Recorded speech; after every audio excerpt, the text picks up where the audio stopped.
Hi everyone, thank you for being here. And in this talk we're going to talk about LLM post-training.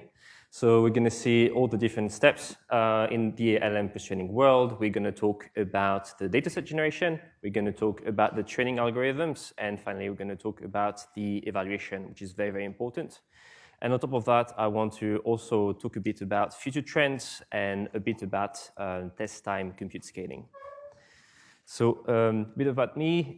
Indeed, I do post-training at Liquid AI. I'm also the author of the LLM Engineer's Handbook, if you're interested. And I've done a few contributions on the open source side with blog posts, with models, fine-tunes, and some tools that could be useful if you want to do things like model merging or evaluation. So first of all, let's define post-training. Post-training is what happens after pre-training. So it's quite easy. During pre-training, you have lots of raw text. You have a huge volume of raw text, and the goal is to predict the next token in a sequence. So you do this to create a base model. This is cool, but this base model is only able to predict the next token in a sequence, and it's not able to answer questions. It's not able to follow instructions, which is why we have post-training. This is the goal of post-training, turning a base model into a useful assistance. So to do that, we have two main steps. The first one is supervised fine-tuning. And during supervised fine-tuning, what we do is that we give instructions and answers to the model as input. And we ask it a question, and we teach the model to answer the question. And we do it a lot. We teach the model a structure, a chat template that we're going to talk about later. And this is what the model learned during this stage. Then it's a model that is able to follow instructions. It's a model that is able to answer questions. But we can do a bit better, because if you use it, it might not give you the kind of answer that you want. So the next stage is called preference alignment. And during preference alignment, we give preferences to the model. We give not only one question and one answer, we give two answers. One is the chosen answer. This is how we want the model to behave. And the other one is the rejected answer. And this is a contrastive example to tell the model, do not output this kind of text. So this is what we do in terms of training during post-training, and we will see the algorithms a bit later. So in terms of dataset, as you might have noticed, during the pre-training phase, we have a lot of samples. We have trillions of tokens, and the datasets are really, really large. This is not the case with post-training. The datasets are a lot smaller, and we focus more on quality. So here I wanted to give you different types of fine-tuning that you might encounter. The first type in green is general purpose. With general purpose fine-tuning, the goal is to create a general assistant, a chatbot that is able to answer any type of questions. So this is typically what you have if you use GPT. ChatGPT is like a very general purpose assistant, and it's capable of doing pretty much everything. But you might want to take a model, for example, open source model, and fine-tune it for a specific use case. You might want to do it for a specific domain, like medical domain, legal domain, financial domain, or language-specific fine-tune. So here, the idea is that we're going to include more knowledge into the model, so it's able to perform better on this specific domain. So if you do that, you don't need 1 million or over 1 million samples to do it. You probably need a dataset that is not as big. And there's a third type, which is task-specific fine-tuning. And with task-specific fine-tuning, the goal is to really learn one function. So it's a very narrow type of fine-tuning where you want to learn, for example, how to become better at summarization, how to become better at being a spell checker. And in this case, you need even fewer samples, so it's a lot easier to do. Note that all these estimates, like rough estimates, because it depends on multiple dimensions. For example, the model size is very important. The bigger the model, the fewer samples that you need. And it depends also on the complexity of the task that you want to achieve. For some domain, for example, if you do not know a language at all with the base model, if the base model hasn't been trained on language, fine-tuning will probably not help you a lot because you don't have enough tokens to properly train the model in this language. Okay, so when should we fine-tune a model? So here I'm talking about domain-specific and task-specific fine-tuning. So there are four main areas, four main points where it might make sense for you to fine-tune a model. First of all, I would say always start with in-context learning, with RAG pipelines, because it's just a lot easier to test. And if it doesn't provide enough value, if it's not good enough for you in terms of quality of the answer, but it can also be in terms of latency, in terms of inference speed. There are a lot of different dimensions that you can consider. Then fine-tuning can be an option. The first type is when you want to change the tone or the format of the answer. For example, if you are trying to make an assistant to write emails, maybe you do not like the tone that the model has. In fact, I really dislike the tone that GPT has when you try to write an email with it. So this is something that you might want to change through fine-tuning. Then you might want to add knowledge. For example, with domain-specific fine-tunes, this is what we talked about. Here, I'm saying that it's superficial because you cannot learn an entire language with it. But you can, for example, teach the model facts about yourself or about your company. So there's still potential in adding knowledge during the fine-tuning process. You can also try to distill a very large model like GPT-4 into a much smaller one to reduce the cost and also to reduce the latency. You can also increase the inference speed. And finally, in terms of output quality, you might want to have a very specific, narrow model, for example, to make diagrams. And with that, when you have such a super specific task, it's possible to really outperform frontier models because they haven't been trained specifically on your task. When this is done, I'm talking here about evaluation. It's very important to always evaluate your fine-tune, make sure that what you try to do actually works, and also to be able to iterate, because probably the first model that you fine-tune will not be the last one, and you might want to enter in a kind of training loop where you can evaluate, get information about what works, what doesn't work, fix your data, train it again. There are other reasons why you might want to fine-tune a model besides this technical stuff. If you look at why companies care about open source and fine-tuning, you see that it's mostly about control and customizability. So control is because they might not want to just send data through APIs to the cloud. And customizability, it's because they might want to change the tone, the format of the answers, create their own model. So there are a lot of different reasons why you might want to fine-tune, even though maybe a frontier model is all you need. Maybe you already have Llama and it works well for you. Actually, there are also more political reasons why you might want to fine-tune your own model. Okay, let's talk about datasets. So the most important question when we talk about dataset is, what is good data? And I think this is kind of the main question through the entire post-training process is, what is good data? And good data is actually, can be summarized into 3 dimensions. First, you have accuracy. Accuracy is quite easy. Is my answer relevant to the question? Am I giving the correct answer? So most of the time, it's quite easy to check and to see, okay, my answer is correct. But if you have very complex questions, it can be a lot harder. For example, if you are dealing with code, you might want to run unit tests to make sure that your answer is correct.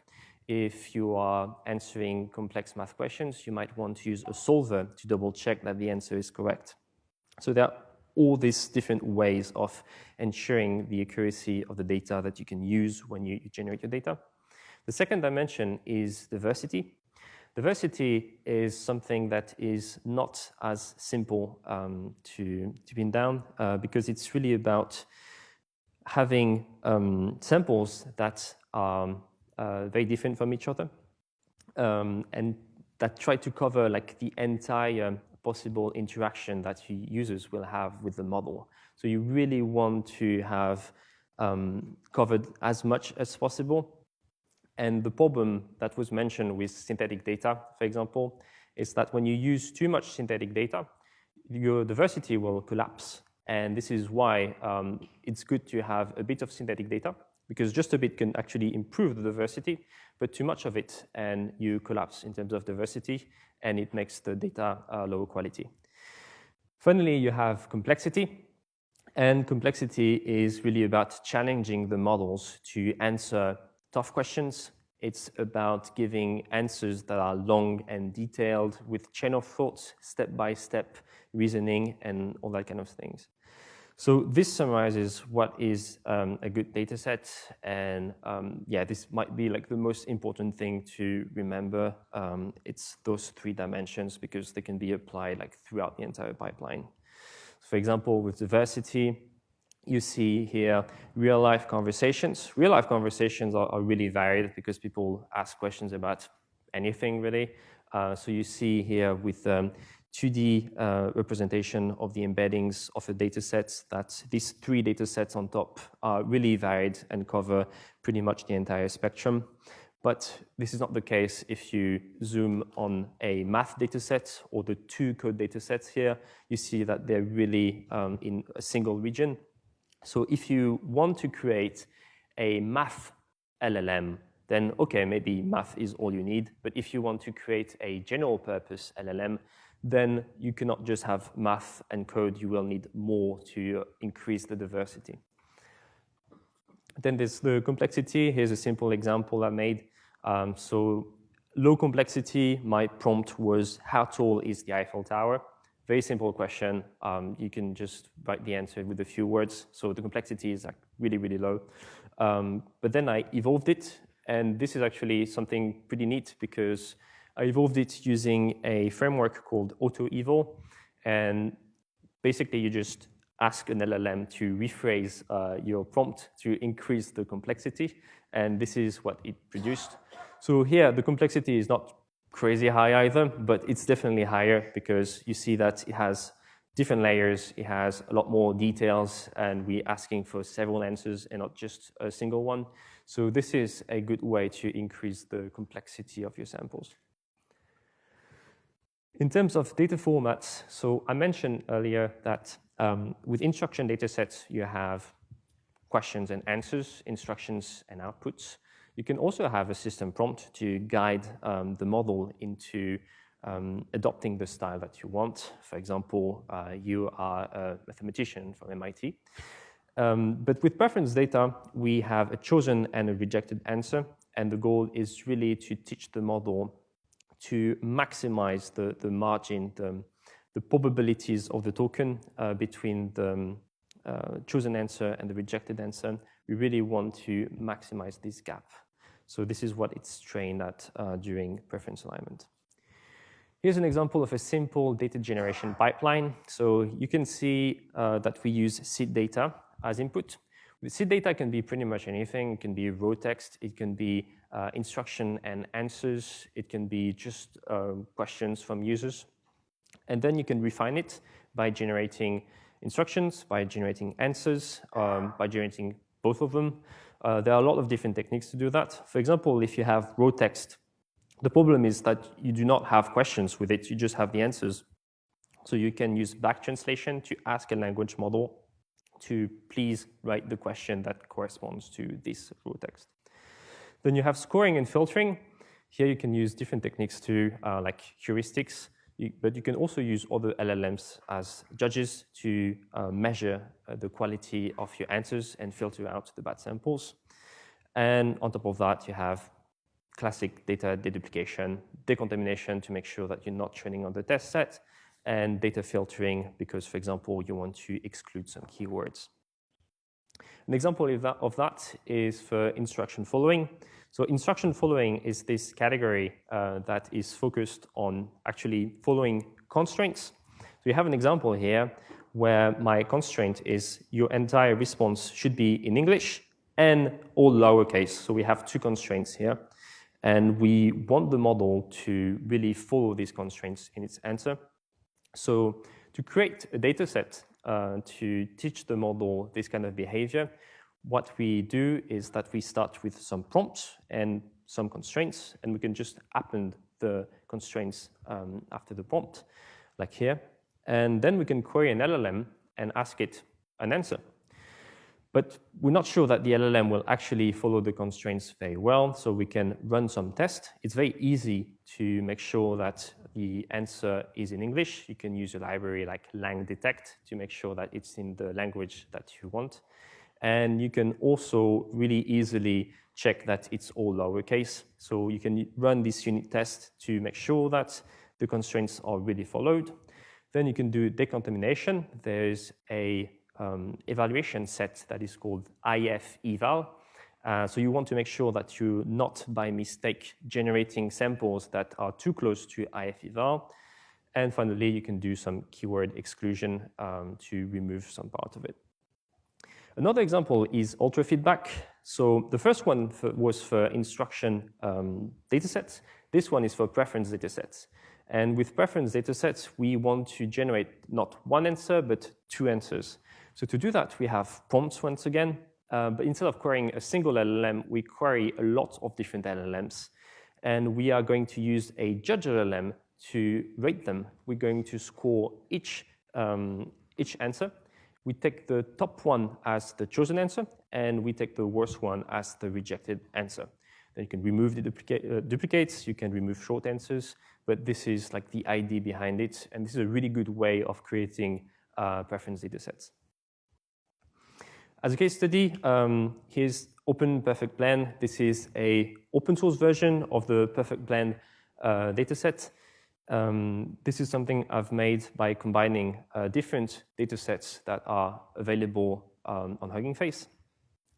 And you can see here, I think the most interesting part is about the categories to give you an idea of the mixture that you want. Here you have a lot of math, a lot of code, and also a bit of chat data, plus the instruction following dataset that we talked about. And you can also see on the right a breakdown with all the individual datasets that compose this Open Perfect Blend dataset. So here we're talking about general purpose fine-tuning. We want the model that is able to do a lot of stuff. And this is the kind of mixtures, this is the kind of proportions that you are targeting in this case. Once this is all done, you have your dataset, you've done like your mixture and you're quite happy with it. The final step is to apply a chat template to it. So on the left, you can see a storage format. Here it's called Alpaca. Doesn't really matter, but it's a way of storing the data, the instructions, and the outputs. And what we are going to do is that we're going to map a structure to it so the model knows who's speaking. So here it's very simple. You see you have a special token called IMStart that says start of the message. The role of the speaker is system, so it's going to be like a system instruction. And then it stops at IMEnd, and we start again with the user that will give the user prompt, and finally with the assistant that will give the response from the LLM. And if you are doing an entire conversation, then you can repeat user, assistant, user, assistant, user, assistant. So this is exactly what the model is going to be trained on. And we do that especially during supervised fine-tuning to make sure that we learn this template. The structure is really, really important. And this is what makes the difference between the base model that is only able to autocomplete text and with the post-trained model that is able to actually follow instructions and have entire conversations. Okay, that's it for data. Now we can talk about the training algorithms that we use during post-training. First of all, I want to recommend 3 libraries to do fine-tuning. The first one is TRL. It's from Hugging Face. It's built on top of transformers. It's a very good library. It will give you a lot of different algorithms. It's always very up to date with the research. So you can have very fancy algorithms. There are a lot of them that are published every week almost, so they keep it up to date. Then you have Axolotl. Axolotl is built on top of TRL, and it offers some nice features. For example, it can pre-process your datasets for you, and abstracts a lot of different things for you, so it's more user-friendly. What I really like about it is that everything your training run is a YAML configuration file, so it's very easy to just share your configuration files with other people, and also like spy on what other people do to get like the right parameters and get inspired by their work. So it's a really cool one. And finally, you have Unsloth.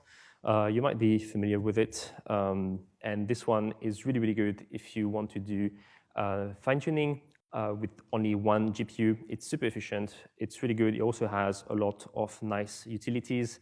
For example, it can handle quantization for you. So that's really, really nice. In terms of techniques, we have three main techniques with SFT. The first one is full fine-tuning. Full fine-tuning is basically like pre-training. We are loading the model in full precision, and we are retraining every parameter on the fine-tuning dataset, on the instruction dataset. So this is really good if you want to maximize the quality of the model, but it requires a lot of VRAM because you are loading the entire model and then that you're training the entire model. So if you calculate all the optimizer states, all the activations, plus the size of the model, it will require probably like an entire node, entire cluster to do it. So this is nice, but also very costly. So a more approachable solution is to use parameter efficient techniques like LoRa. LoRa is really nice because instead of retraining the entire model, you will just load the model, but you will add adapters. So this matrices A and B. And instead of training the model, you only train these matrices. What's really nice about it is instead of retraining 100% of the parameters, you only train something like 0.5% of the entirety of it. So it's a lot faster and it's a lot less costly in terms of VRAM and in terms of hardware in general.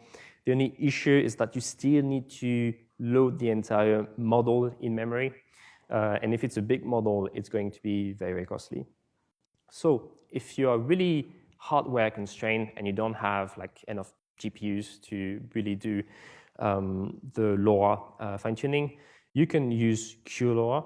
QLoRa is a variant of LoRa where you don't load the model in full precision, but you load a quantized version of it in 4-bit precision. Then you apply the adapters and the LoRa fine-tuning, but the idea is that, okay, now loading the model is not as costly. So it's really good if you cannot do LoRa. The problem is that it's also slower and it will degrade performance a little bit, like a few %. So it's not really recommended. And if you can afford doing LoRa fine-tuning, I would recommend LoRa fine-tuning. And most of the time, full fine-tuning is actually a bit too much. You probably don't need it unless you are really training models because you're an LLM company. Then you have preference alignment techniques. So this is the second stage of post-training. And with preference alignment techniques, there are a lot of them. There are really, really a lot of them. There are like over 100 different techniques in this umbrella. So I want you to only remember 2 of them. The first one is PPO, the proximal policy optimization. This is kind of the traditional and original version of preference alignment. This is kind of the original algorithm to do it. The problem with PPO, and you might see it on the diagram here, is that you need 3 different models. So we complained earlier about loading 1 model, but here you need to load 3. You need to load the frozen model, the trained model, and the reward model. And the idea is that you are going to get some text into the trained model. A question is going to generate an answer. The answer is going to be scored by the reward model. And to make sure that your train model is not deviating too much from the initial policy, so from the model before it started training, you also have KL divergence to make sure that, you're not diverging too much. So this is good in terms of quality. It will maximize quality, but it's very complex. It is very costly to run, and so it's not really recommended. Instead, what I would recommend is direct reference optimization, or DPO. And here, it's less costly because you only have 2 models to load. Actually, if you use LoRa, you can load only 1 model and just adapters for each of them. So it's faster, it's cheaper to use, but the quality is slightly lower. In practice, this is not really a problem, and I would recommend using DPO over PPO unless you are OpenAI or you are like in a very precise configuration where you have like unlimited resources. Plus, DPO is a lot more user-friendly. It's a lot easier to tune the parameters. And in terms of training parameters, here is a list of the main ones, the main training parameters that you might want to tweak during fine-tuning. The first one is the most important one, really, is the learning rate. The learning rate corresponds to like how much the parameters are updated during training, and I give you like some common values to give you an estimate. The 2 next parameters are really connected, the batch size and the max length, because they directly impact the VRAM that you are going to use, because they determine the size of the input that you feed to the model. The batch size is the number of examples that you're going to feed in one pass. So the more you feed, obviously, the more VRAM you consume. And the max length is the length of each of these samples. So once again, if the length is high, obviously you're going to consume more VRAM. So those parameters are really hardware constrained. With the batch size, you can do something a bit tricky by just having a loop, and instead of updating the parameters after one pass, you accumulate like several forward passes, and then you can update your weights. So this is why we make the difference between effective batch size and the real batch size. After that, we have epochs. Epochs correspond to the number of passes through the entire training data set. This is quite easy to do. It's probably between 3 and 5, and you can monitor that. We're going to see how to monitor the experiments afterwards. And the 2 final ones are also very, very easy to select. The optimizer, so it's the algorithm to update the parameters, and I would just recommend ADAM-W. You can explore a bit more, but ADAM-W is really good. So this is a very strong baseline. And about the attention mechanism, flash attention is pretty much all you need. Flash attention is a very efficient implementation of the attention mechanism in the transformer architecture. And that makes it a lot faster, especially to process long sequence length. So this is the one that I would recommend always if you can. To monitor experiments, here's an example with the learning rate. So you can see a bad learning rate and a good learning rate. The bad learning rate is the one with the loss spike. So we start with a smooth descent, and then immediately after that, we see that's the loss spike. So this is probably a problem with the learning rate. I would say it's too high, and if you reduce it a bit, it's probably going to give you something more like the curve on the right, where it's a lot smoother. You see that there's a little bump at the beginning, but it's not too important, and I wouldn't mind it too much. There are other metrics that you can also monitor during training. You can see on top there's like the training loss, but in the middle, at the bottom, there's also the validation loss. If you have a validation data set, you can also monitor that and make sure that you're not overfitting. And there's also the gradient norm. So the gradient norm is really the magnitude of the updates that you receive. And you don't want to see too many spikes, because this might be a problem with your data, for example. You don't want it to also raise too much. So here, my grain norm is okay. I don't think it's a problem because the eval loss and the training loss are good. But if you see this kind of behavior, it might be a sign that the training is not going too well. What do you use as the valid or validation data? So you can have a training data set that is just for training, and you can save a small part, a small data set just for validation purposes. So it's from the same?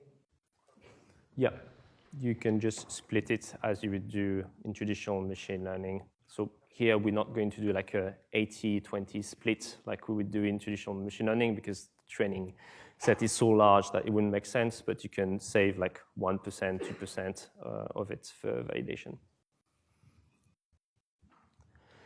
Now that we have trained our model, you can have different scenarios. For example, you've trained a lot of different checkpoints, and now you have like 10 models that you've trained.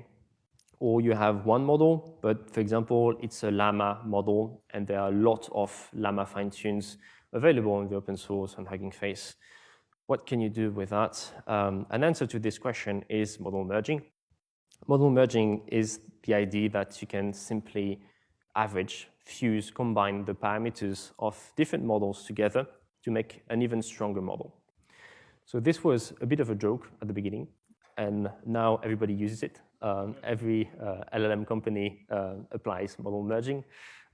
So yeah, I guess I shouldn't make fun of it now, but it's still a funny idea that you can just take kind of random models and it makes a stronger one in the end. I really like model merging, and it's a really neat technique that is maybe a bit underrated still. But as I said, like everybody applies it now. So, yes, question? Can you do model merging with more than 2 models? Yes, exactly. We're going to see that in this slide. Here you can just like add more models and average them all together. But there are techniques that are a bit more advanced in model merging. And for example, one is SLURP. So SLURP stands for spherical linear interpolation. So instead of doing just a normal interpolation, you do this one by moving along a sphere instead of a straight line. And we see that it's generally better. It produces better merges. It's very popular in the open source community. It's quite reliable, but the issue is that you can only merge 2 models together. You can see on the right one that I've made using this technique. And the second technique that I find more interesting is DARE ties or DARE linear. So DARE is a technique that randomly prunes and rescales the parameters of your source models. Ties is a technique that keeps the most significant parameters in your source models and add a sign consensus, because it happens that if you take the parameter of model 1 and parameter of model 2, one is positive and the other one is negative. So if you combine them, you get 0, and that's actually not really good. That's not the best way of combining them.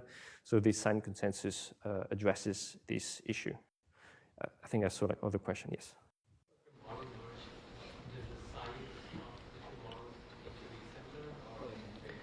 Yeah, so the question is like, do we need models with the same sizes, or can we merge models with different sizes? In theory, you could try to merge models with different sizes, but in practice, it doesn't work. So all the merging techniques that I'm talking about are with the same models and the same architectures too. This is very important. So for example, we only merge like llamas together, and not llama 2 and llama 3. It would only be llama 2 with llama 2 or llama 3 with llama 3, right? Yes? What if the 2 models are in different precision? For example, the first one is full precision and the second one is a high quantized for this model that actually have lower quality. Yeah, so the question is like, can we, what happens if we merge a model in full precision and a model, a quantized model? I would not recommend doing that because, of course, you will have more quality if you only merge models in full precision. I don't think I've tried doing that, to be honest. But yeah, obviously, the quantized model has some performance degradation, so the merged model will also suffer from it. So it's better to only try to do it with full precision. All right. Yes? Expect the weights on the linear computation of different models to be reflected on the output of hierarchy tracing vector for other models? Yeah, we're going to see that with an example, but yes, indeed. So if you have different models, you can assign different weights to them. And a common way of doing it is, for example, you have one model that is really good. You know it's really good because you've run some evals and you know the scores. And you have other models that might not be as good, so you want to prioritize the first one compared to the other ones. And this is something that I've done to create the second model, like Daredevil. If you look at the family tree of the model, so I was talking about like merging models together, but you can also merge merges together, and you can iteratively obtain crazy family trees with models merged with each other. So here you see the family tree of Daredevil 8B. And indeed, to make that, you see the configuration that I've used on the left. They are different models. This is a configuration using like YAML with merge kit.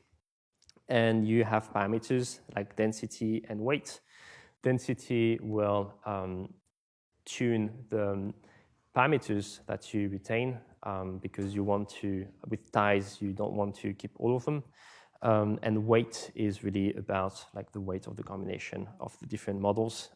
So with this is a bit of a science or more like an alchemy kind of thing, like choosing the right weights and the right parameters to obtain the best models. This is something that you learn if you do model merging quite a lot. You get ideas about like what is going to work, but there's no real science behind it.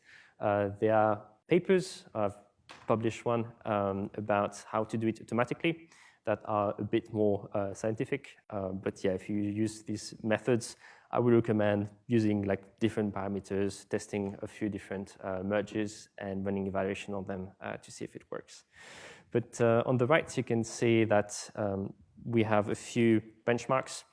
And what's really funny is that Daredevil, so the merge model, is better than the source models on these benchmarks. So the merge was really successful. It's really better than the source models. And this is what model merging is about, right? And to apply that in a more concrete example, let's say you want to do a language-specific model. By language-specific here, I mean something that is not too close to English. For example, German is too close, and models are already good in German, so it doesn't make sense. But for example, something like Finnish, models are not really good in Finnish in general. So let's say you want to do this Finnish model. A recipe that you can use is doing continuous or continual pre-training on Finnish raw text. So you do it for billions of tokens.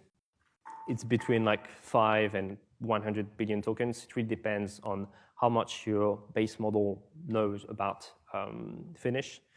Then you do supervised fine-tuning and preference alignment like we talked about, once again in Finnish. And if you run evals, what you're going to see is that your model is now really good in Finnish. Good job. But it's really bad at everything else. So this is a problem. And this is a common problem when people try to do language-specific models. They end up being a model that is just good in the language. So to fix that, model merging can really help you because you can take the model that you have trained in Finnish and merge it with the instruct general purpose model. For example, if you took Llama 3 as a base model, you can take Llama 3 instruct as the instruct model. And by merging them together, you're going to get a model that is not only good in Finnish, but also good at everything else. This is one of the powers of model merging, is that it allows you to kind of add these different skills together without compromising the rest. So yeah, this is a case study where it really works. Yes, before. But like, what does this then mean for like regular machine learning techniques? Let's say if you were doing object detection, make your own CNN, or at this point, just a regular model. do that task very well. Sorry, you're talking about large language models to do a CNN task? No, I'm saying for if you can merge models and that will give you better performance for a bunch of tasks, then what? I guess what's the role of like other machine learning techniques at that point? If you can use a language model, for example, for object detection or any other class of problems. Okay, no, I don't think that you can use large language model for object detection because like this is like another modality, and here we're talking about like the same architecture, the same size of models. So this is really uniquely for text. You can do the same thing with VLMs, for example, and it will provide like better performance for vision language models, but you would still need to have like the core skills. Like it's not a magical technique. It will not give you like completely new abilities. It's about combining abilities from different models with the same architecture together. All right, let's talk about evaluation. So evaluation is the main problem in the LLM world. It doesn't work very well, and we don't really know what we're doing. But it's really important, actually. I want to convince you that despite all the flaws, it's like really, really important because all this training and all this post-training is about like optimizing something. It's about optimizing models to become better. And evaluation is really measuring if it's better or not. So if we don't have the right evaluation, we are optimizing for the wrong thing. And maybe we don't have perfect evaluations. For sure we don't. But we have something, and we will see how to combine them together to get a good idea of how good the models really are. So the first type of evaluation is automated benchmarks. So with automated benchmarks, if you know about MMLU, this is a classic example. If you know about the Open LLM leaderboard, it also uses automated benchmarks. The idea is that you have a data set, like you have samples, and you have a metric. So for example, with MMLU, the prompts, the samples are questions about anything. It can be biology, it can be English, it can be math. And you have 4 different options, A, B, C, and D. And the metric is just the accuracy. So if the right answer was A and the model said B, well, 0. And we measure the performance of the model based on the accuracy over the entire data set. So this has really good properties. It's really scalable. It's really cost-effective. It has also, you can design benchmarks for very precise tasks like math, or it can be like algebra. It can be very, very precise. It's also reproducible, which is really, really nice because people can make sure that your evaluations were correct. But the issue I have, the main issue is that this is not how models are used at all. Like we chat with models, we do not check if they output the right letter when we ask them a question. And it might be difficult to evaluate questions that are more freeform, that are more complex than just 4 options. So because of that, automated benchmarks give you an idea of how the model performs in math, in code, but this is really not connected with how people use it in the real world. You can also use more focused benchmarks because I talked about MMLU and very generic benchmarks that are really general purpose, but you also have task-specific benchmarks like enterprise scenarios, but you also have domain-specific benchmarks. For example, Finnish, we could create our own benchmark evaluation suite for Finnish, for code, for medical domain, all that kind of stuff. Another way of evaluating models is just to ask humans to rate the answers. So a popular way is to use an arena. If you know the chatbot arena, you have a prompt, so you type your prompt, and then you have 2 answers from 2 anonymous models, and you just decide which one was better. So you really rate the answers of the 2 models, and we keep doing that with a ton of models, and you can use these comparisons as a way to calculate an Elo score, and this is how the chatbot arena works. So this is nice because you can be very precise in how you want humans to rate the models. You can ask them to just focus on toxicity, for example. This is a popular way of doing it with red teaming. It has a lot of flexibility because of that. There's also a lot less risk of data contamination, which exists with automated benchmarks. And on top of that, it's directly human preferences. So if you use these scores, you're really optimizing for human preferences, which is kind of the goal of post-training. The problem is it's really difficult to scale. It's obviously very costly. It's very time-consuming. And humans are incredibly biased too. We like to think that we are kind of the ultimate evaluation, but we're really not. It's very easy to make humans like a model of another. You just need longer answers, for example, and they like it better. Or you need models that are very confident in what they say. And the answer can be completely wrong, but because it's said so confidently, people will like it better. So it's definitely not the ultimate evaluation, but it's also something that is very important, a very important tool in general. And this is like the main thing about evaluation, is that human preferences are not correlated with automated benchmarks. And here you have a comparison with a ton of different benchmarks. The first one on top is the chatbot arena, and all the others are more or less automated benchmarks. You have MMLU, for example. GSM-8K is a math evaluation.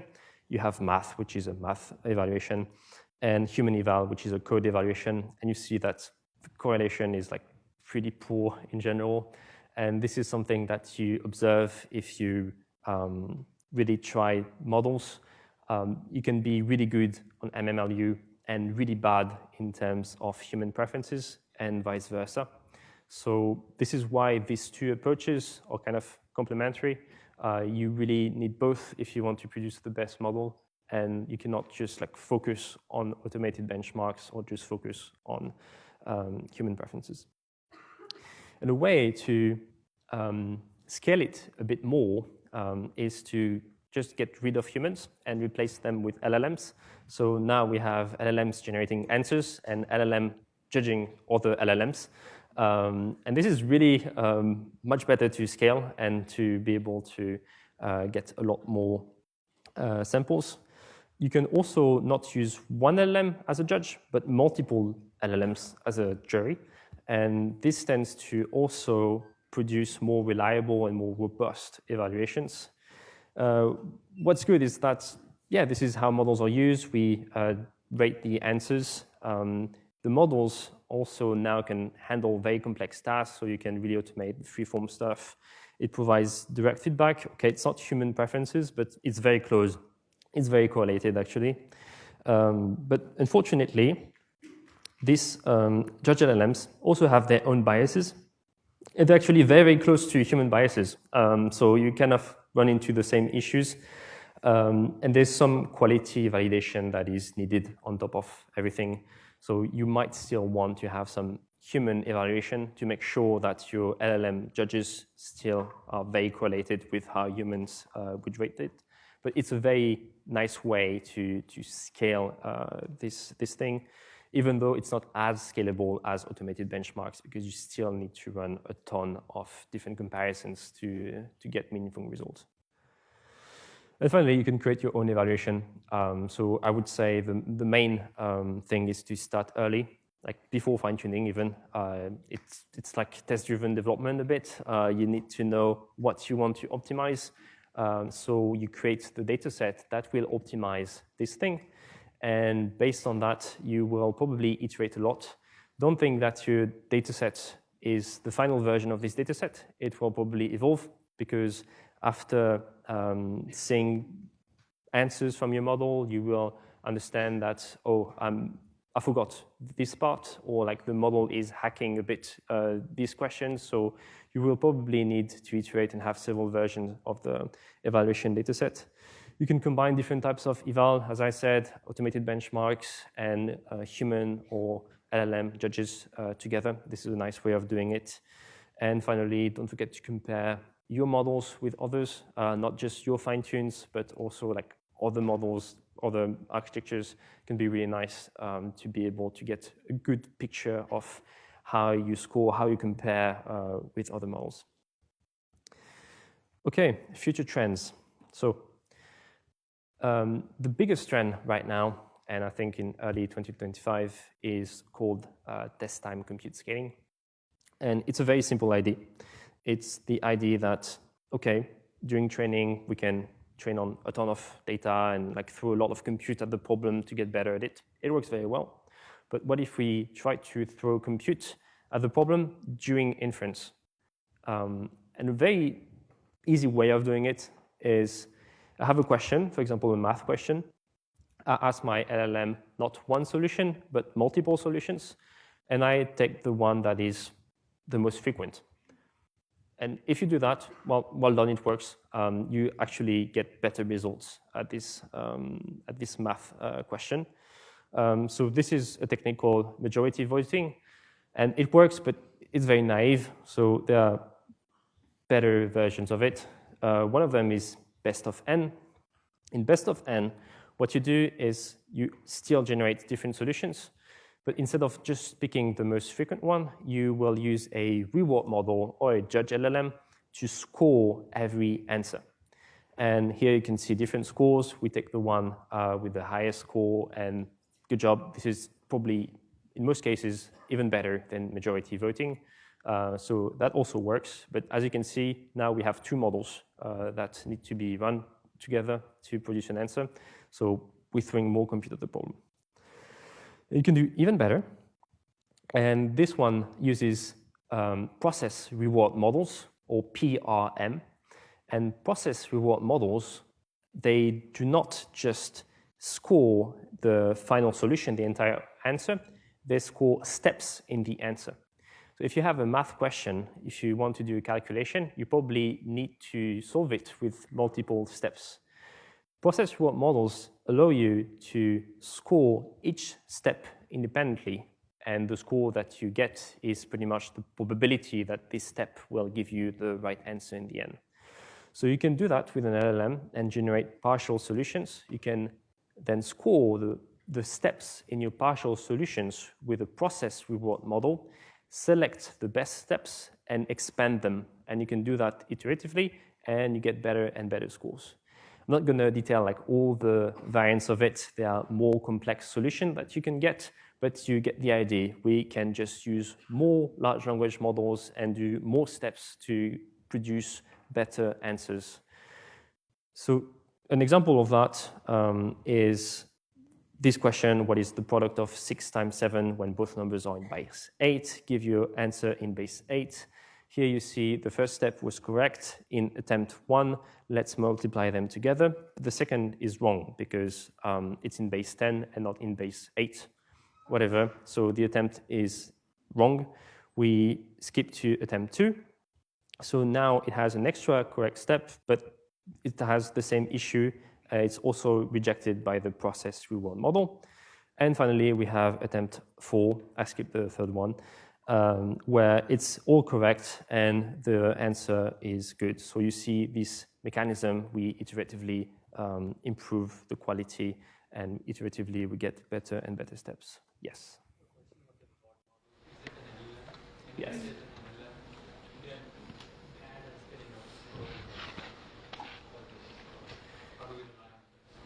Reward model is something that happens during preference alignment.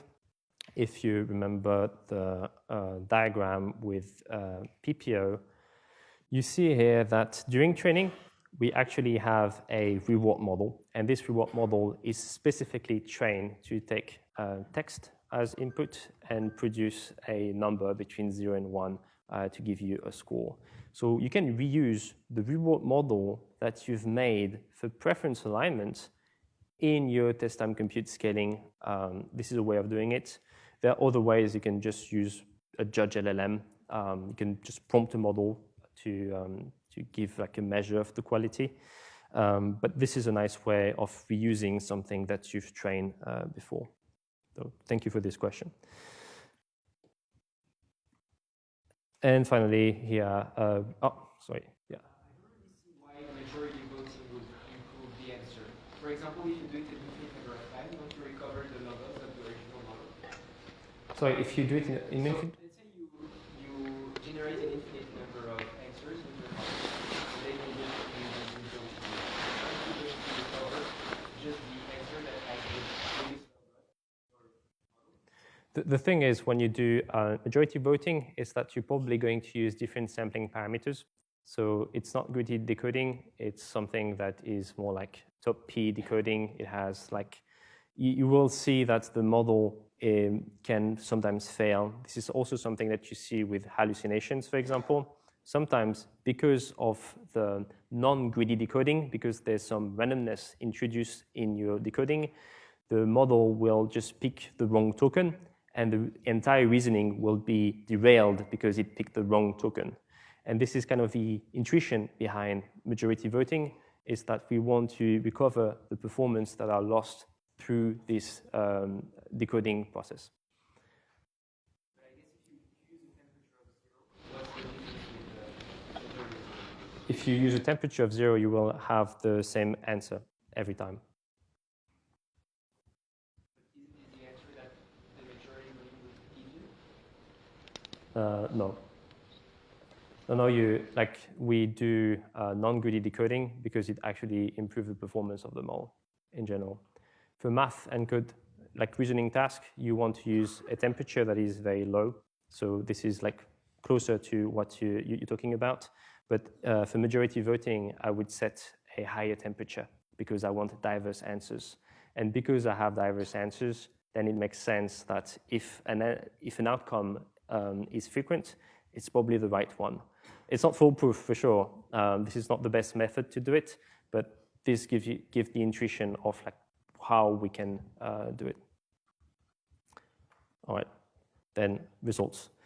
So this is some work made by people at Hugging Face, and you can see that they used Llama 3.2 1B and 3B, and they manage by having like more and more generations per problem to outperform much bigger models like Llama 3.1 8B and Llama 3.1 70B.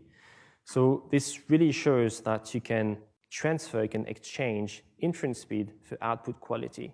And this scaling test time compute ID is really about that. It's about if I have a lot of inference, it means that I can generate a lot of different answers. And because I have that, I can directly transform it into output quality. Okay, that's it for me. This is the conclusion of this talk. It's the post-training loop is really about creating a data set, so really spending a lot of time on data. It's a third of your time. Then training models using all the techniques that we've seen, supervised fine-tuning, preference alignment techniques, maybe a bit of model merging if you can. And finally, evaluating it. Evaluation is another third of your time. And evaluation, as you've seen, it's a bit messy. There are a lot of different ways of doing it, but you can try to combine different techniques, different families to have a good representation, a good overview of the performance of your model. And based on that, it will probably give you feedback about areas of improvement. You can see that the model maybe is bad in math on the automated benchmarks, which means that you should probably generate more math data and train it on it. And you see that it's a loop. Every time when you evaluate the model, you do not only evaluate the fine-tuning process. What you evaluate the most is actually the data and the quality of the data that you have, the mixture, the diversity, the complexity, and the accuracy of your training data.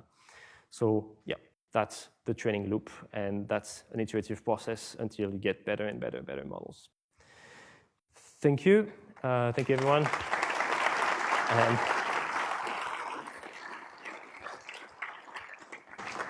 Awesome. Thank you, Maxime. Is there any questions? I can bring up microphones just so we can go through them with captures. You can. From the profitability perspective from LLM providers, which one has a better chance? B2C generalized models or B2B fine-tuned models? Thank you. Okay, is your question is in terms, what's the metric? Is it in terms of? Which one had a better chance in terms of profitability of the LLM provider? Okay, so it's a business question. Okay, so is it better to have like general B2C models versus fine-tune B2B model? I think that the B2C model, the business model, is really saturated right now.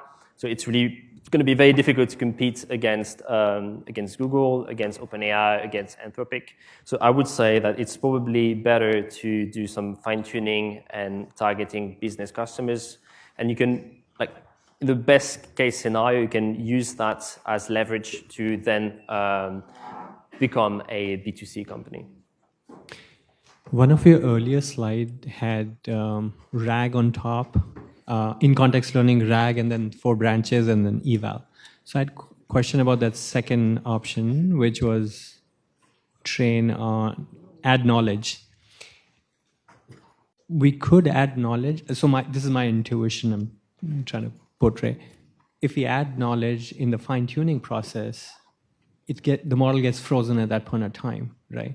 Yeah. And the knowledge, as we know, will keep evolving, right? So how does RAG and that adding of knowledge during fine-tuning compare? Or should we, after adding the knowledge, still keep doing RAG for future refresh of the knowledge? Yep. Yeah, exactly. So the question is, the knowledge that we add here during fine-tuning is frozen in time, while RAG allows you to dynamically retrieve up-to-date context.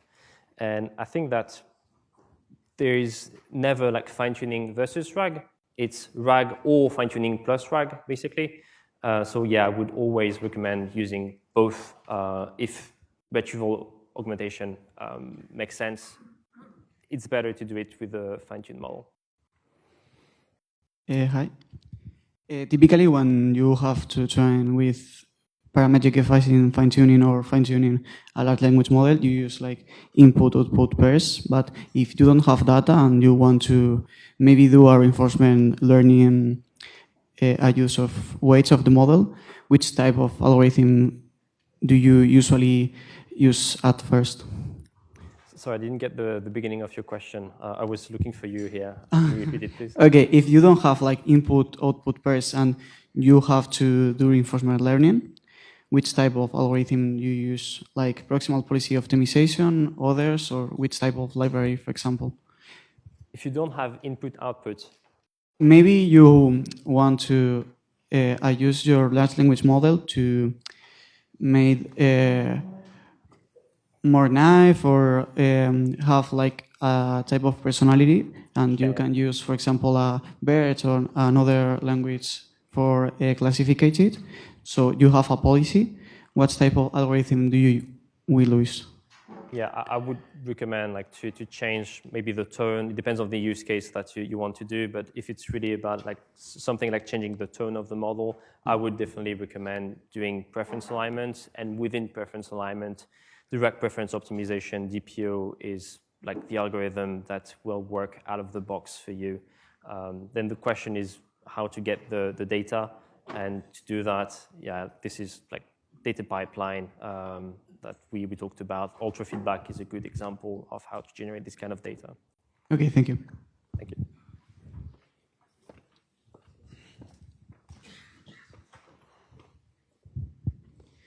It seems to me that the techniques that you presented focus on single-turn interactions. So for example, we have an instruction and then we have an answer.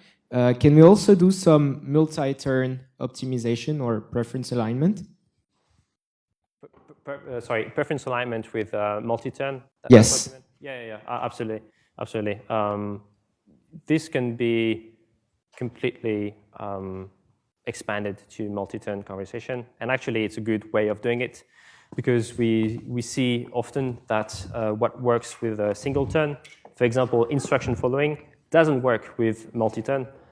There's an entire evaluation set dedicated to multi-turn instruction following, and it shows that models that are good with single turn might not be with multi-turn. So yeah, I would recommend, when possible, always trying to get some multi-turn data instead of single turn. A number of people want to know if you'll do autographs at the end of today. Thank you. Yes, yeah.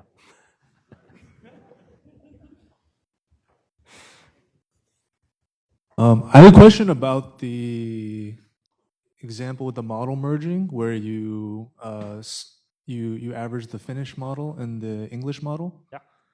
So I'm just trying to get a sense of, well, first of all, when you have these two different languages, like the input and output space are very different. So do you like train a separate tokenizer per language, or how, and like just the trunk is shared, or how does it usually work when you do this cross-language training? Yeah, so it's a good question. Tokenizers are really created on a calibration dataset, and this calibration dataset most of the time has a ton of English. So yeah, the tokenizer of the model, for example, Llama, is mostly dedicated to English. And you can have special tokens. You can also have like some Chinese, for example, Japanese, Korean, Arabic, Finnish, to get other special characters. But in general, and here in this example, I would say this is kind of out of scope a bit.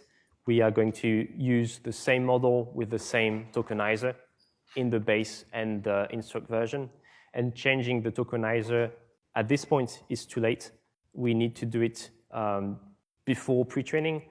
And if you try to change the tokenizer during post-training, you're going to absolutely drop in terms of performance because the model has to relearn the entire mapping between the token IDs and the embeddings.